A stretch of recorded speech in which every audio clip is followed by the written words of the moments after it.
This is a review of the 40mm f2.5 autofocus lens from Viltrox. I'm really pleased to see a 40mm lens released. It's an interesting focal length that's only 5mm longer than a 35mm and only 10mm wider than a 50mm, yet this focal length has an identity all its own.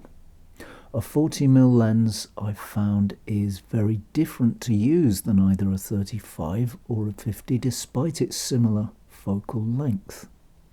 40mm lenses are fairly rare both in the vintage and the modern lens worlds, being somewhat overshadowed by the more conventional 50mm and 35mm focal lengths, and there are currently only a handful on sale, of which this is one. Anyone who hasn't used one, I think, is missing out.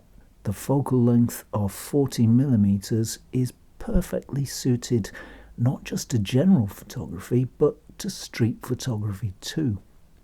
It's difficult to say why, but it just seems to work.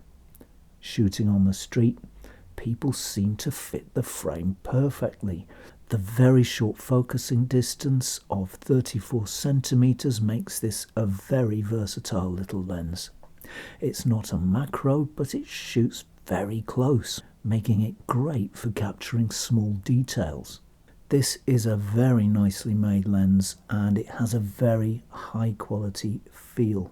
It's made almost entirely of metal. I would imagine the metal is aluminium, although I'm not certain of that, but it's certainly a very light metal.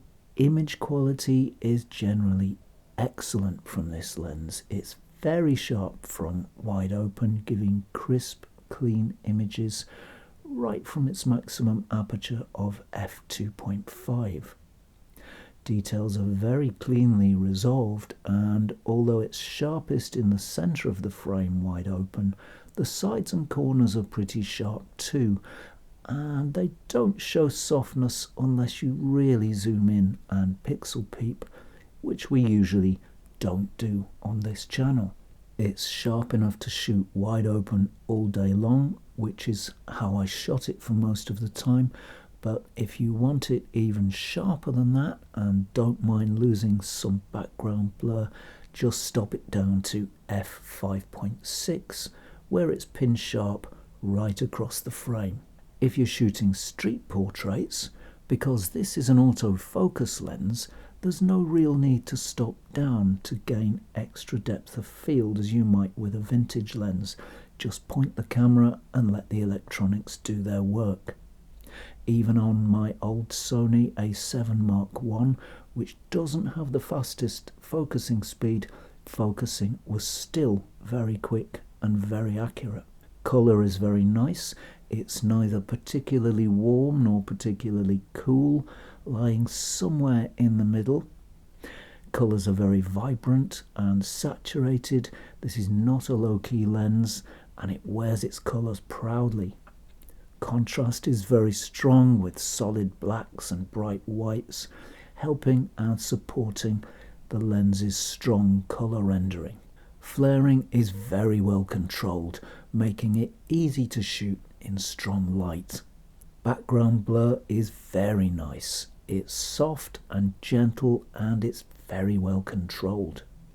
The blur stays soft and gentle across a wide range of distances between camera, subject and background, and it gives very beautiful bubbles from point light sources. Even though it's not a particularly fast lens, its very short minimum focus distance of 34 centimeters means that if you stay close to your subject, it's possible to make lots of lovely background blur if that's what you want to do.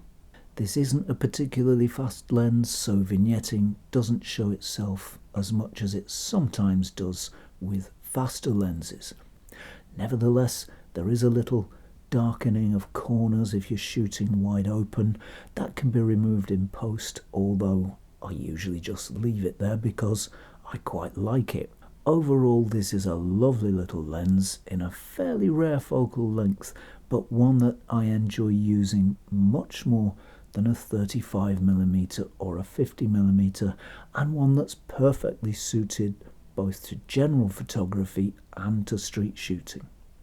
It's very nicely made, and it's small and light enough to carry around all day and not feel tired.